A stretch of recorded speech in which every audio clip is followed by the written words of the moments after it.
పెద్దల సభకు లింగమనేని రమేష్ పేరు ఖరారైంది. జనసేన నుంచి రాజ్యసభకు లింగమనేని రమేష్ పేరును ప్రతిపాదించారు. పవన్ కు అత్యంత సన్నిహితుడిగా ఉన్నారు. ఇటీవల పార్టీ సమావేశంలో లింగమనేని రమేష్ ను ప్రశంసించారు పవన్. చంద్రబాబుకు సన్నిహితుడిగా ముద్రపడిన లింగమనేని టీడీపీతో పొత్తులో లేనప్పుడే తన వెంట ఉన్నారన్నారు డిప్యూటీ సీఎం.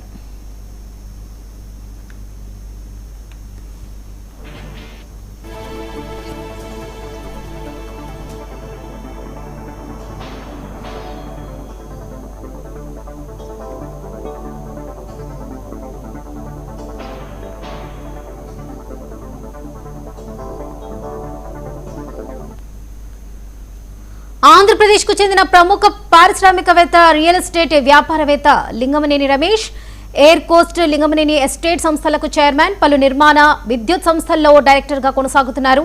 విజయవాడకు చెందిన ఆయన 1983లో లింగమనేని ఎస్టేట్స్ పేరుతో కంపెనీని ప్రారంభించి తెలుగు రాష్ట్రాల్లో రియల్ ఎస్టేట్ రంగంలో విస్తరించారు. అటు సీఎం చంద్రబాబుకు అత్యంత సన్నిహితుడిగా పేరుంది.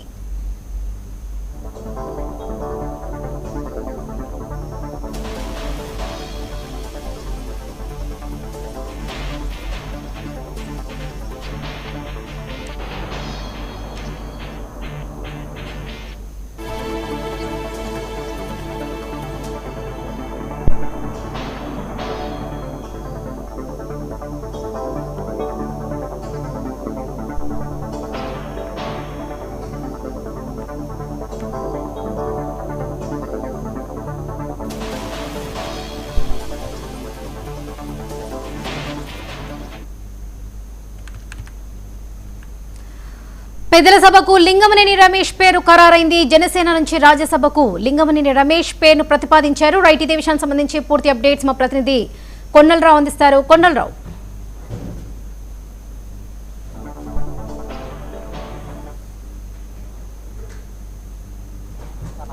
ఆంధ్రప్రదేశ్కు సంబంధించి 4 రాజ్యసభ స్థానాలకు సంబంధించి అటు తెలుగుదేశం, జనసేన, బీజేపీకి సంబంధించిన నాయకులు ఇప్పటికే కసరత్తు చేశారు. మరికొద్దిసేపట్లో ముఖ్యమంత్రి చంద్రబాబు నాయుడు అధ్యక్షతన అటు ఉప ముఖ్యమంత్రి Pawan Kalyan, AP BJP chief మాధవ్తో పాటు జనసేన నేత ఏదైతే నాదెండ్ల మనోహర్ కావచ్చు, తెలుగుదేశం పార్టీ రాష్ట్ర అధ్యక్షుడు పల్లా శ్రీనివాస్తో కూడా భేటీ కానున్నారు. అయితే ఇప్పటికే ఏదైతే జనసేన తరపు నుంచి ప్రముఖ పారిశ్రామికవేత్త, రియల్ ఎస్టేట్ వ్యాపారి లింగమనేని రమేష్ కూడా రాజ్యసభ సీటు కన్ఫర్మ్ అయినట్టు కూడా తెలుస్తుంది. ఇప్పటికే ఆయనకి గ్రీన్ సిగ్నల్ ఇచ్చినట్టు కూడా తెలుస్తుంది. ఇప్పటికే ఎన్నోసార్లు పవన్ కళ్యాణ్ లింగమనేని రమేష్ గురించి ఎన్నో సందర్భాల్లో చెప్పారు. లింగమనేని రమేష్ నాకు మంచి మిత్రుడు అని కూడా చెప్పడం జరిగింది. లింగమనేని ఎస్టేట్ కావచ్చు, Lingamaneni air post, Lingamaneni estate సంస్థలకి చైర్మన్ గా ఉన్నటువంటి లింగమనేని రమేష్ ఆంధ్రప్రదేశ్లోని విజయవాడకు సంబంధించిన వ్యక్తిగా ఎంతో పరిచయం ఉన్న వ్యక్తి. ఎప్పుడైతే ఫస్ట్ నుంచి కూడా జనసేన స్థాపించినప్పటి నుంచి కూడా తెలుగుదేశం పార్టీ అధ్యక్షుడు ముఖ్యమంత్రి చంద్రబాబు నాయుడుతో సన్నిహిత సంబంధాలు ఉన్నప్పటికీ కూడా ఏదైతే జనసేన అధ్యక్షుడితో కూడా ఫస్ట్ నుంచి కూడా సన్నిహితంగా ఉన్న నేపథ్యం ఉంది. ఫస్ట్ నుంచి జనసేన కార్యక్రమాల్లో పాల్గొనడమే కాకుండా జనసేన అధ్యక్షుడు పవన్ కళ్యాణ్ ఏది చెప్తే అది చేసే విధంగా కూడా లింగమనేని రమేష్ ఉన్నారు. అప్పట్లో ఏదైతే జనసేన స్థాపించినప్పటి నుంచి కూడా 2014 నుంచి 2019 వరకు కావచ్చు, 2019లో ఏదైతే టీడీపీతో పొత్తు లేకపోయినా సరే జనసేనకి వెన్నంటుగా ఉన్న లింగమనేని రమేష్ ఎప్పుడు కూడా పవన్ కళ్యాణ్తో ఉంటారు. ఎప్పుడు కూడా పవన్ కళ్యాణ్ కార్యకలాపాల్లో ఏదైతే పార్టీ కార్యకలాపాల్లో పాల్గొనే విధంగా కూడా చెప్తున్న నేపథ్యంలో ఈ మధ్య కాలంలోనే లింగమనేని రమేష్ కి రాజ్యసభ సీటు జనసేన తరఫున ఖచ్చితంగా వస్తుందంటూ కొన్ని వార్తలు వచ్చిన నేపథ్యంలో ఈ రోజు అది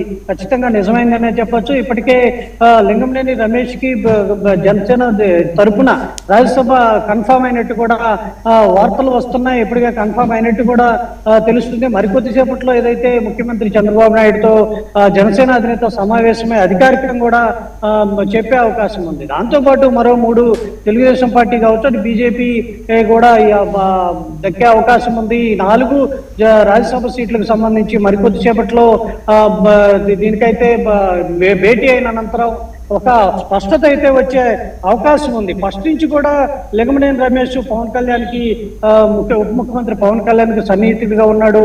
ఏదైతే జనసేన కార్యక్రమాలు ఏదైతే జనసేన పార్టీకి సంబంధించి ఏ విషయమైనా కూడా ఫస్ట్ నుంచి జనసేన అధ్యక్షుడికి లింగమనేని రమేష్ కి కన్ఫర్మ్ అయినట్టు కూడా సమాచారం ఉంది. ఖచ్చితంగా ఫస్ట్ నుంచి అనుకున్న పద్ధతి ప్రకారమే ఈ రోజు లింగమనేని రమేష్ కి అయితే ఆ రాజ్యసభ దక్కిందని చెప్పొచ్చు వాళ్ళకి. Right Kondalarao, thank you.